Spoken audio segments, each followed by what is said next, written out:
Oh, yeah! This is the manly man, Ranty Brutal, talking at ya. When I'm on the road, I pass the time between matches, snapping to Slim Jims, and listening to the Sean Geek podcast, which I download off of SeanMcGinnity.ca. That's the Sean Geek podcast, downloaded off of SeanMcGinnity.ca, brother. Oh, yeah!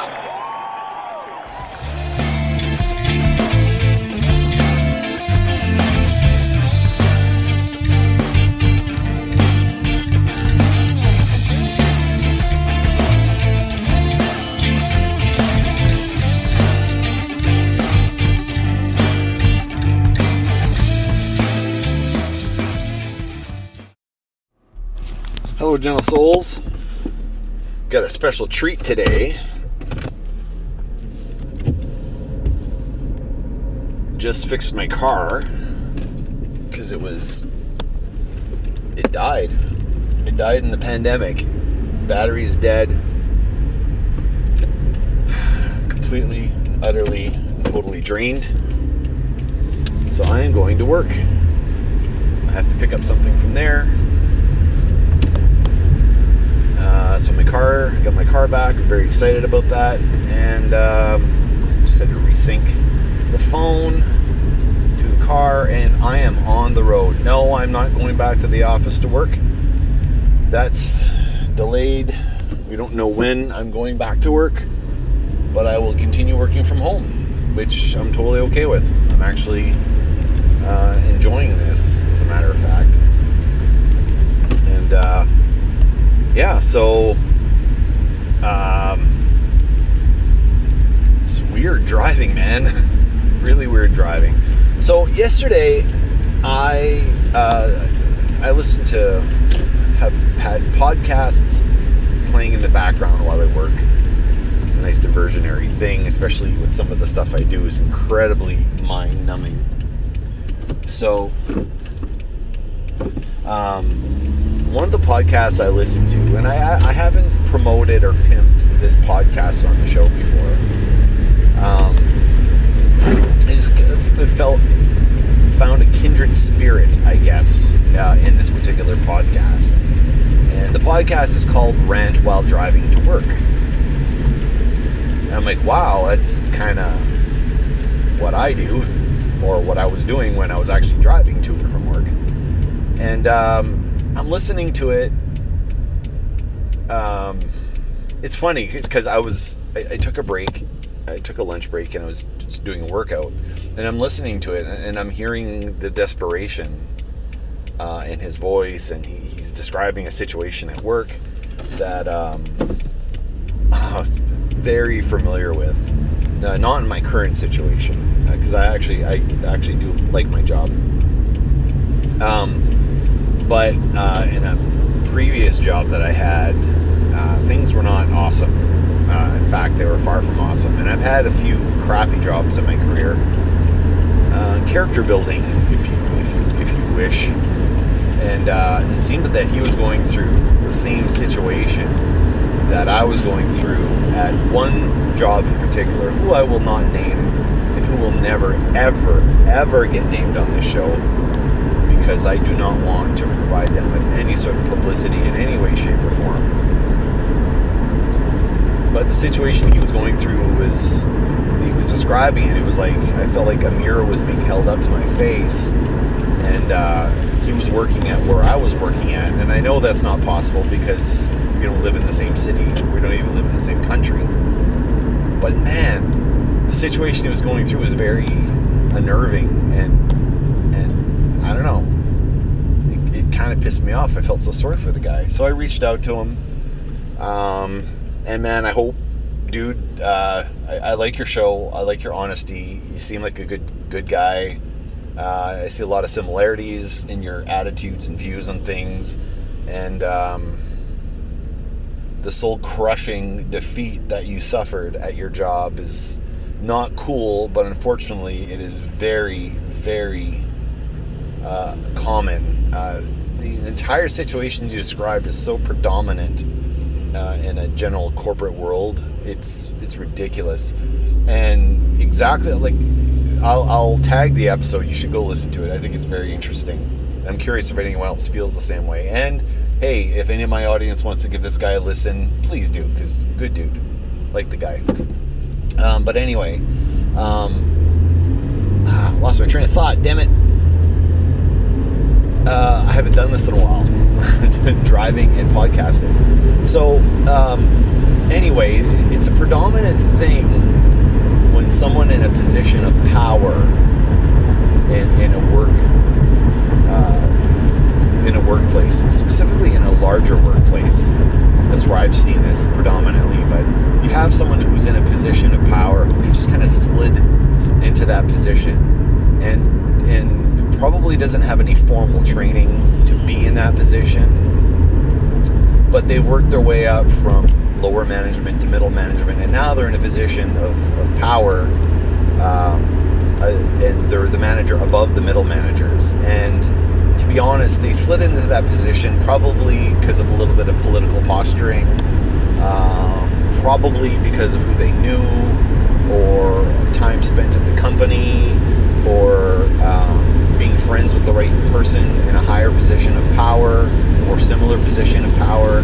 They slid into that position they're in. Now, Rant, while driving at work, he is in a middle management position, and what he's suffering is under this leader that I'm talking about. So I'm not talking about Rant while driving to work. I'm talking about his boss. So let's not mix things up here. So his boss seems to be the type that slid into that position, and he doesn't really know what he's doing. So I'm gonna enact a scenario here. And I wasn't in the room when this happened with Rant, but I've been in an exactly similar situation. So without giving anything out, I'm just gonna role play the scenario that happened. So they're having a management meeting, and it's a management meeting that the senior manager has put together, and it's just one of those meetings where the meeting happens, they talk about stuff, and nothing happens. It's just a typical meeting for meeting's sake, and it doesn't accomplish anything. They don't really discuss anything. They probably talk in circles about things, and basically it's a glad handing session where this is what's happening. The people above us are going to make the decisions that they're going to make. They're going to make the changes they're going to make. They're going to implement the implementations they want to implement, and do whatever they want. Meanwhile, the people below, specifically the middle managers, are going to these meetings and wasting their time and losing productivity and falling behind on the tasks that they're supposed to perform in their own role in order to go to this meeting, make the senior manager feel important, that he's having meetings to discuss things. It's a waste of time. So during that meeting, the middle manager, my friend, probably says something along the lines of offering a change or a perspective, or maybe something that can actually be valuable to the company. Now, this isn't his meeting, but he's in it, and he's being asked to provide his opinion. But in truth, the senior management doesn't want to hear any opinions. Or let me correct that. Senior management doesn't want to hear any opinions that are different than senior management's opinion. So, for example, senior management is saying this is the status quo and this is what's happening, this is what we're doing. And the middle manager comes in and says, you know what if we tweak that, and if we add this, or we change the timing of this particular change earlier or later, or what if this change, we include the departments involved in the change so they can work together to make it a smoother transition, or something along those lines. I don't want to get into the minutia of it. I basically just want to specify that he has an opinion and he's offering it in a room where all the other managers are there, all the other middle managers are there, and the senior manager, and he's actually trying to offer a constructive criticism on how this could be done. Well, the senior manager is already going to move ahead with the plan that his boss has told him to do. They're already going to move forward with the plans that they want to do. And the only reason they're having these meetings is to placate the middle managers, but really they don't want to know what their opinions are or what they have to say or anything about anything. We're having this meeting to placate you just so you know we're going to go ahead and do what we want. The senior manager doesn't know how to filter that information down to the middle manager. In fact, he probably doesn't understand the move that's happening, but he is the one that has to pass that information down below. So instead of filtering the information and layman terming it to his middle managers or explaining the reasons for such a thing, that this senior manager probably didn't even question why the change was happening or ask about the specifics of it. He's just relaying the information in as vanilla a form as possible to the middle managers. So he's not really doing anything. Again, this meeting is to placate people, to pass the information down, and God, above all, please don't ask any questions. So he offers some constructive criticism. Now, the senior manager is going to view this in a negative light. Why are you questioning what I'm saying in this meeting? Why are you bringing up criticism, constructively or otherwise, in a setting where I can reasonably respond to it? Because, and he would never allow this, but I don't know anything about nothing. And you're going to question me in a forum where I can't defend myself because I don't know anything about nothing. I slide it into this position I have, and at the end of the day, I'm going to do whatever my boss tells me. So if you're going to question me on a position that my managers, the managers above the senior managers, have made, don't do it here because you're going to make me look foolish. Now, a good senior manager would be questioning the things. A good senior manager reports to his middle managers and reports to his own managers. He is the ultimate go-between. He listens to the needs of his middle managers, but he also carries forward and does what his managers want of him.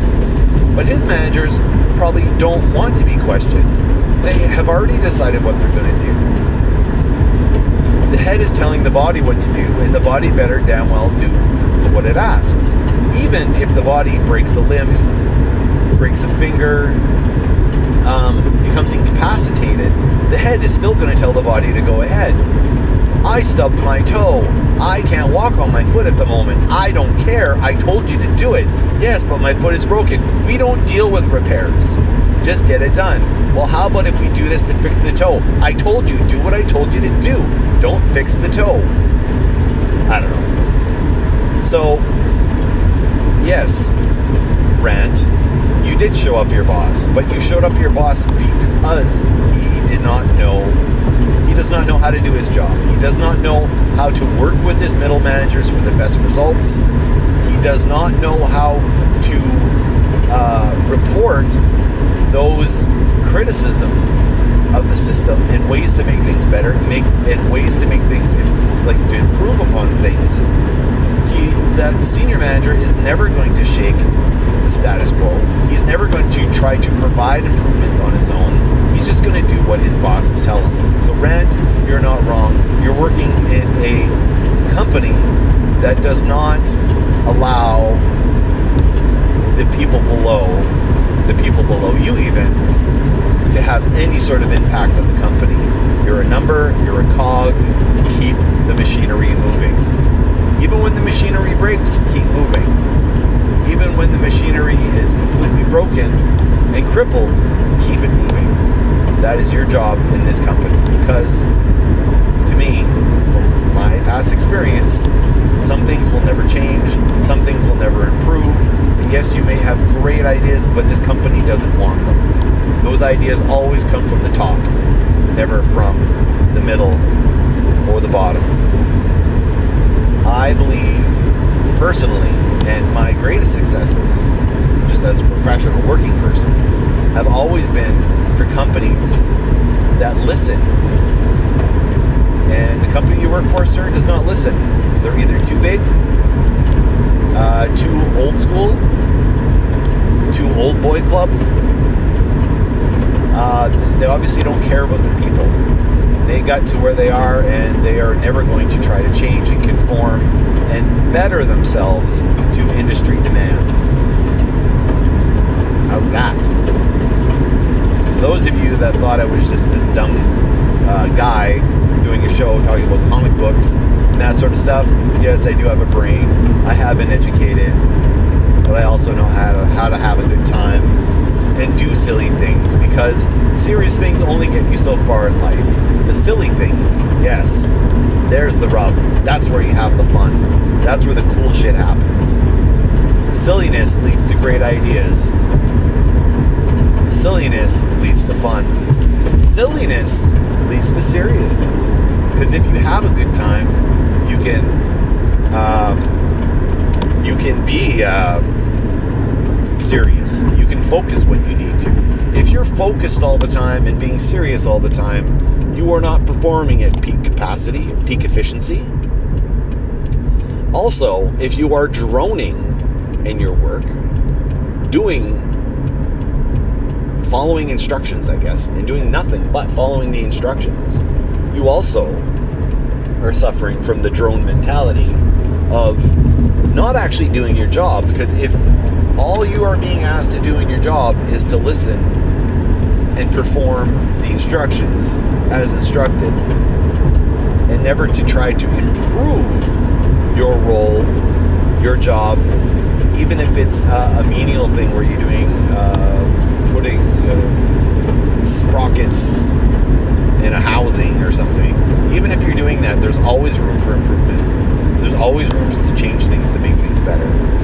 And if you look at a company like Toyota, who used lean manufacturing as their guideline, wow, you didn't think it was going to go into this deep a thing, but a company like Toyota uses lean manufacturing. And the principles of lean manufacturing is you lead from the bottom. Don't quote me on that. That's not an exact wording of it.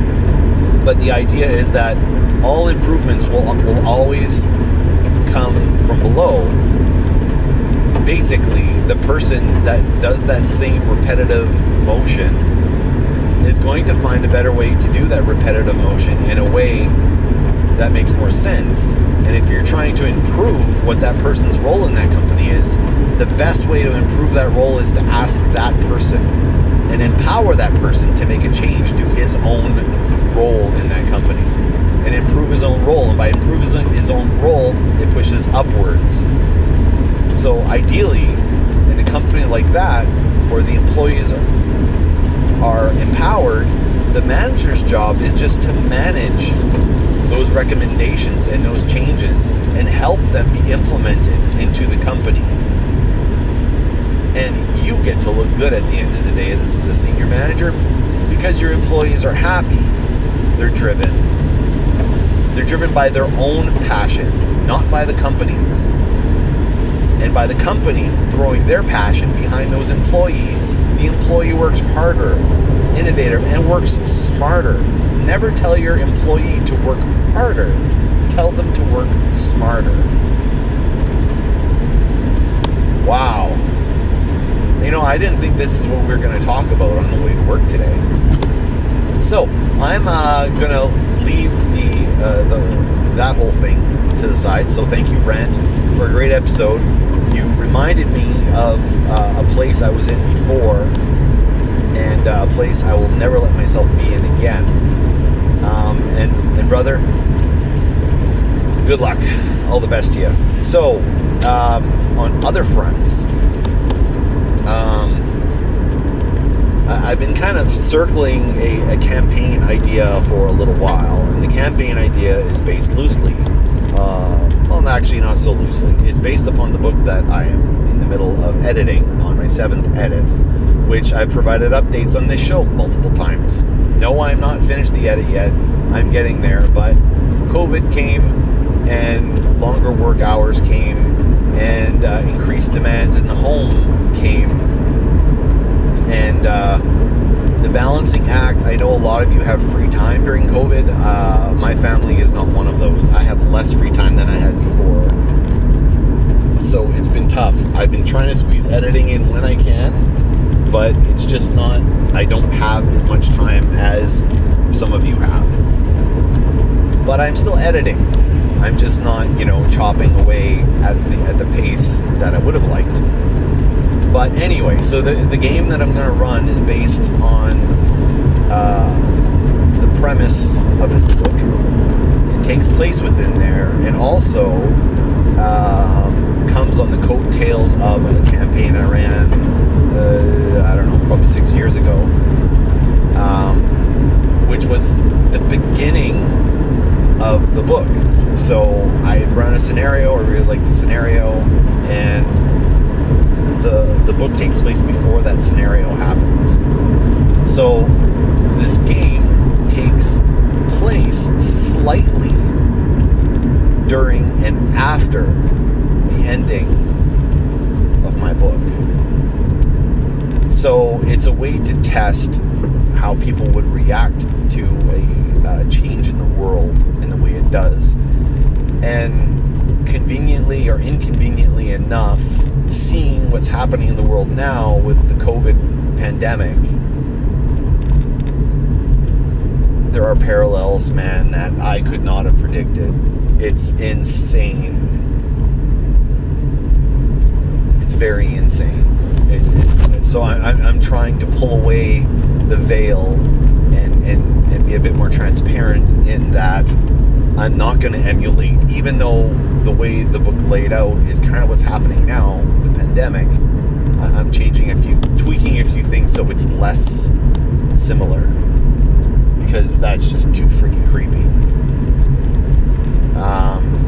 Anyway, so very excited. I created the players. I'm only letting 3 players into the game, and they're people that have been bugging me 6 years since the last game I ran. So the same players, minus 1. And so we're continuing with that, and because they've been bugging me for longer than anyone else has. So anyone listening to this podcast going, hey, I said I wanted it on the next game. Yes, but you've been asking for 4 years versus 6. So yes, I will run something eventually for you. Just be patient. I'm sure I still get a lot of great campaigns left in me. But I wanted to run a modern setting, and I wanted to continue the game that I ran 6 years ago. So, anyway, that's that. So very excited. So 3 characters were created by the players. They sent me their characters, and then I built. And these characters are not going to know each other, but I am pushing them together. So I wrote a scenario for each of them to bring them together, to work together. And something bad's really going to happen right in the first day of these characters getting together. Very, very excited. It's going to be fun. I just finished running a short game for 3 other players. And we had to stop that for some personal reasons.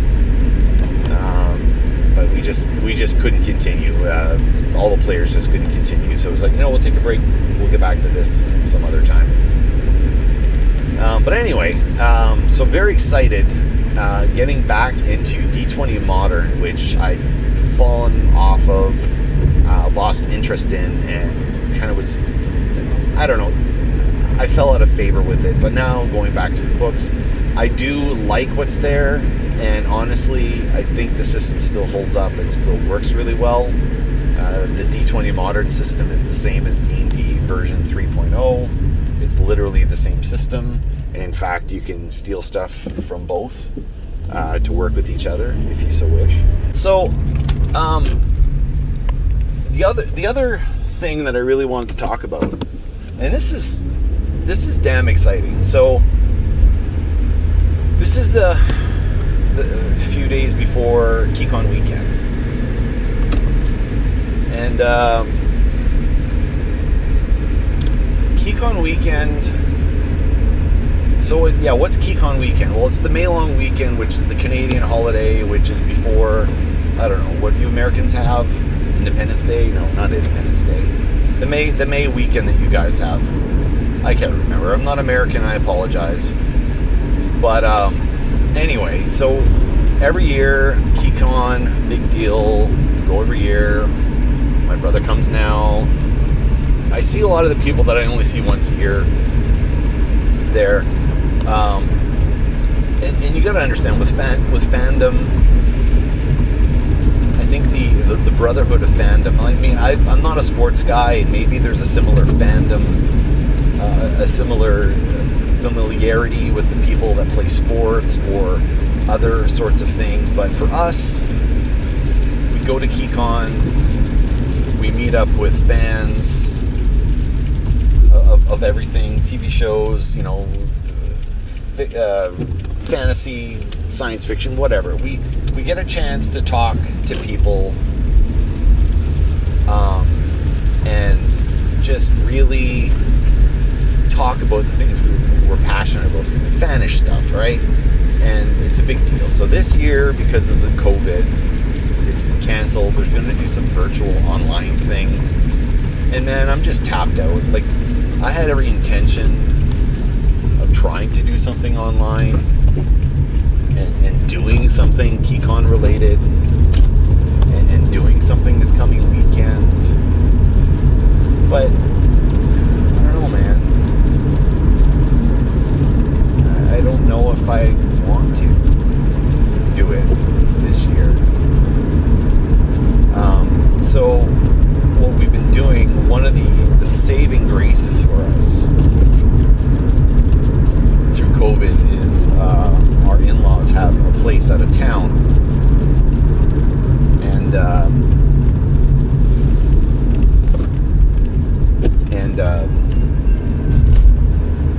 we like to go up there. So they have a separate place, basically a place we can go and we can social distance from everyone else. And but it's a chance to go somewhere. It gives the kids something to do. We can be out in the great outdoors. We can bring the dog. We cannot rely on internet signal. We can just kind of be a family and do something. And I've always put it off every year because it's a big deal every year. The family, like everyone on that side of the family, we all go out there. We do stuff. We have fun, or that's what they do. But I never go, because I go to Keycon and I go visit my other family. So this year, I'm actually going to spend it with my flesh and blood and do that. It's kind of a tough thing to not do Keycon. I boycotted it one year. I don't know if I've ever spoken about it on here or not, but let's just say that this isn't a negative podcast. It never is.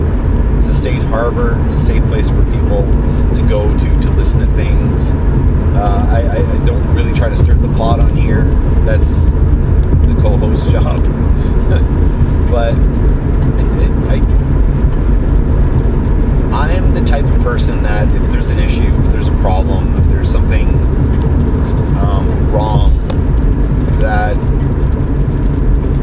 instead of engaging with people that are a particular way, and by a particular way I mean are negative, and they love to just trounce and trash people and troll and hurt people,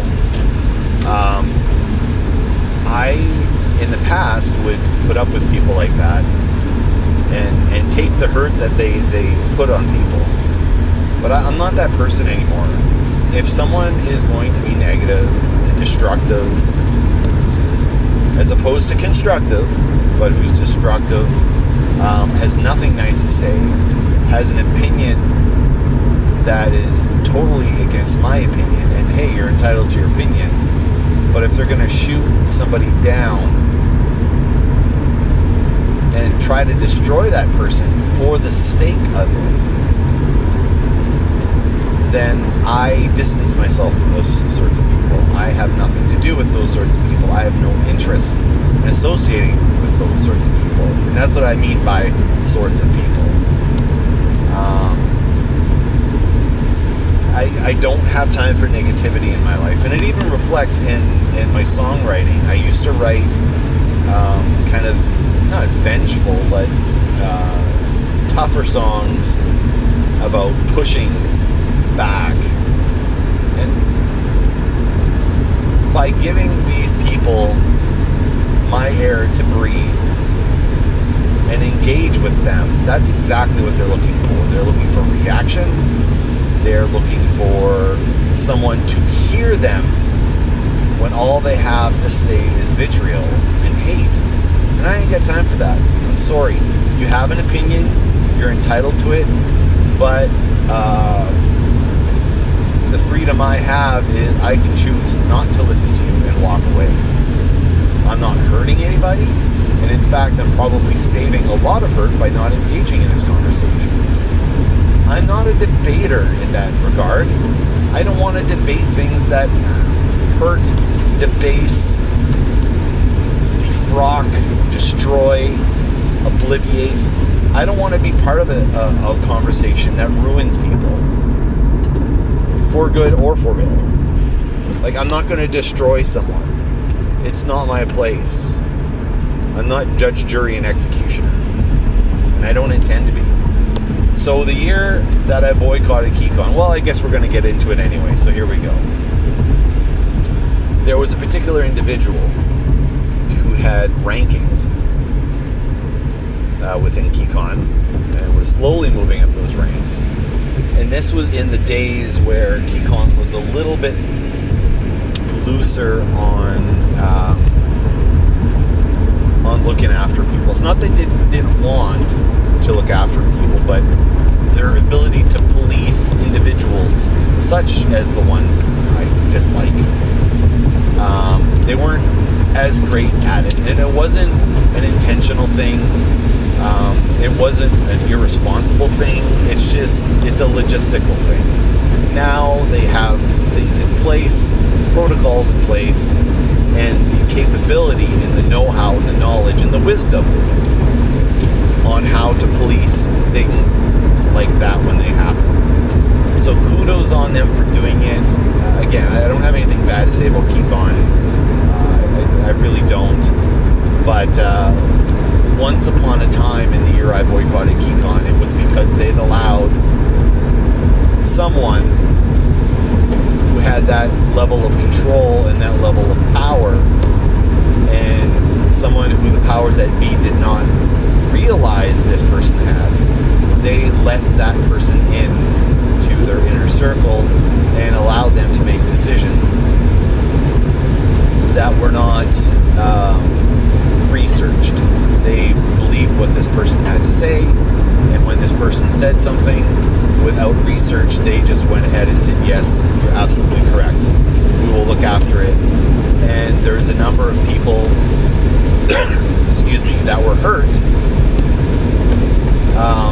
by these assertions made by that person, who they believed, for whatever reason, because I know this person, I was friends with this person, and in fact, I too was sucked in by how nice this person could be until that person wasn't nice anymore.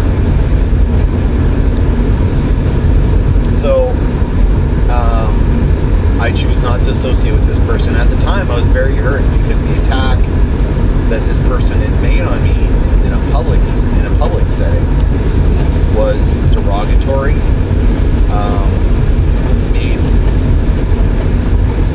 They made certain assertions on my beliefs, my belief system, and my thoughts about things, and they basically intimated that I'm a very evil and cruel person.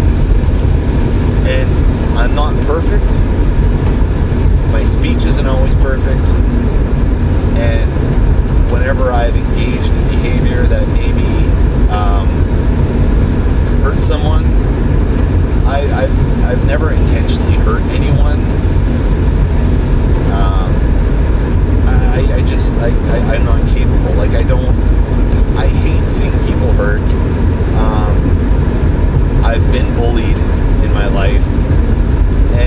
this person was doing against me was building, intentionally or unintentionally, building a campaign around themselves to hurt me and reimagine my position on things. So anyway, this person, instead of engaging with this person or blocking this person or maybe something a bit more constructive in how I was going to deal with this person, I just boycotted Keycon. I'm like, if Keycon's behind this person, then I'm not behind Keycon. And I let Keycon slip that year. A year later, I realized that everyone is fallible. Everyone makes mistakes. Everyone says things out of turn at some point. But it's the intentions of people that really define who they are. So if somebody said something that was hurtful without realizing that that thing was hurtful, and were made to realize that what they said or did was hurtful, and came to the realization that, oh my God, I can't do that, I can't say that, I can't be that, I can't use those words. If they actually realized that who they were was someone who could apologize and move on and make it right. Anyway, Keycon made it right, in my opinion. And that person who hurt a lot of people, this person hurt a lot of people and went after organizations that were doing good things and picked them apart and hurt organizations that help people.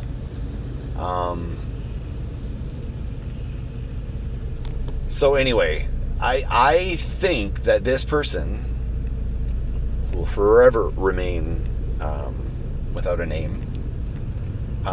I think they have realized some of the folly in their ways and the things that they've done, and that maybe the intention behind what they were doing was good, but the methods they chose to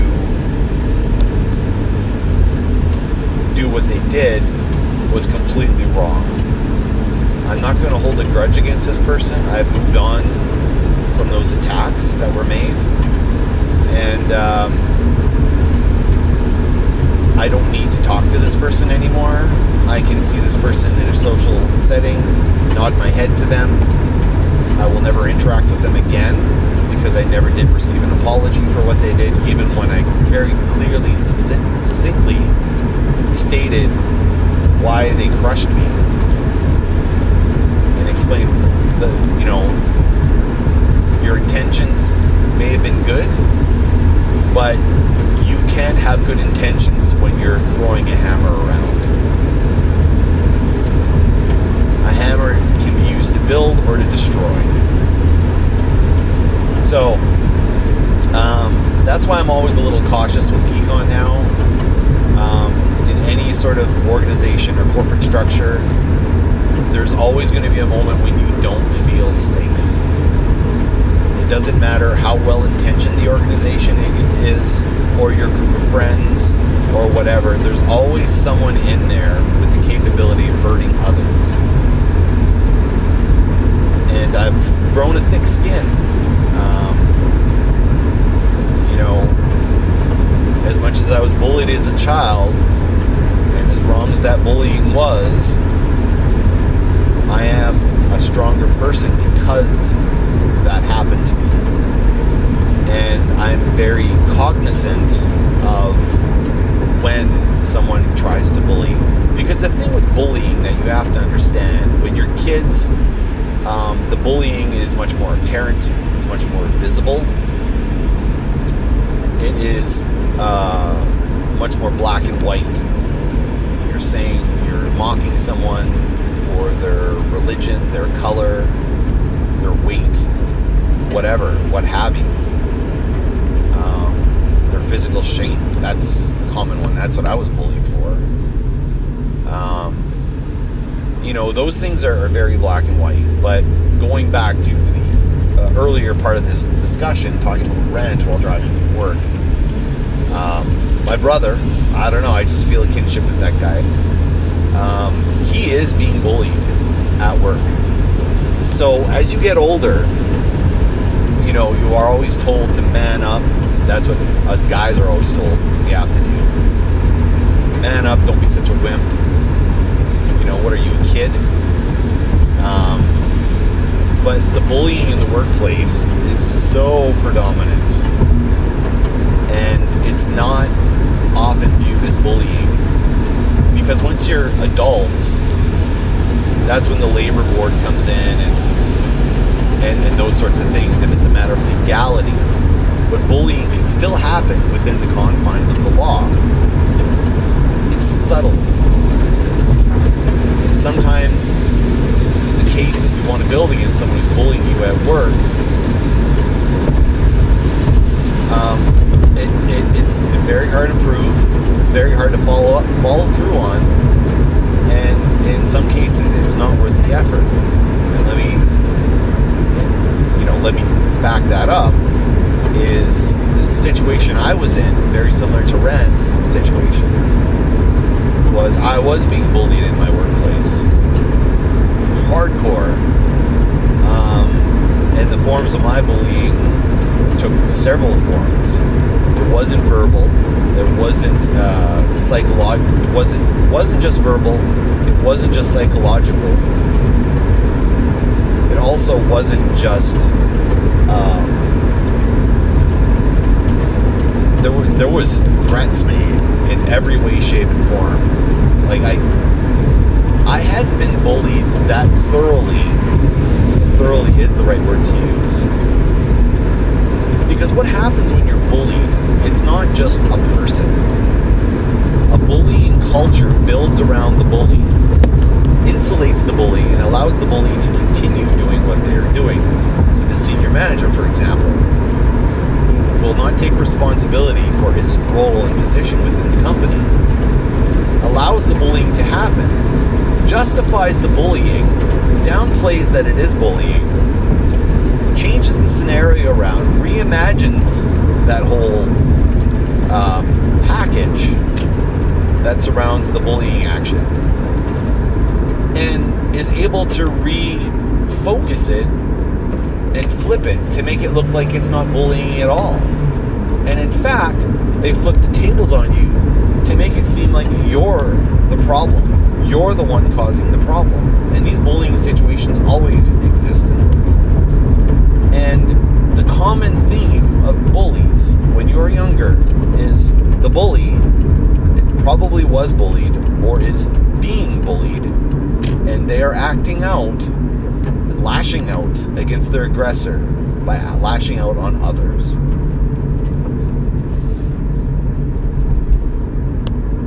For example, those that bullied me were the athletes, the jocks, all those sorts of things. So I have built in a general hatred for sports people. I have more interest in solitary sports. People that exceed on their own, that don't need to succeed in a group dynamic. So hockey, basketball, all those sports, not a big fan of. Because what can happen is one single person within that team can be elevated and protected by that elevation and allowed to continue with behavior because of their ability. You are allowed to do what you do because you're really good at something. Blind eye, all that sort of stuff. That's why I've never been a fan of group sports, because if you're a good goaltender or good lead forward or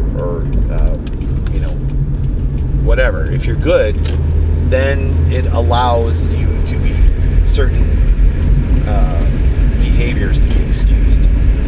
The same exact thing happens in business, in the corporate world, where one person who may be exceedingly good at what they do,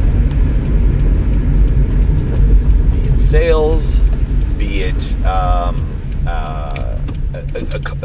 accounting, so they're able to, make the books look really, really good in such a way that, the company, will appear to be incredibly profitable, and they almost have this super ability to make things work exactly the way they want them to work and look good.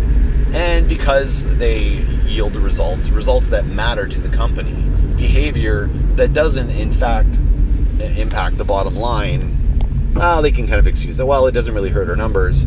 Look what this guy gives to us. We'll give this person a little bit of leeway. So they're going to tend to believe that person over the victim, that they're the person they're victimizing. And then what happens is padding is built around that person. So they're allowed to continue that behavior.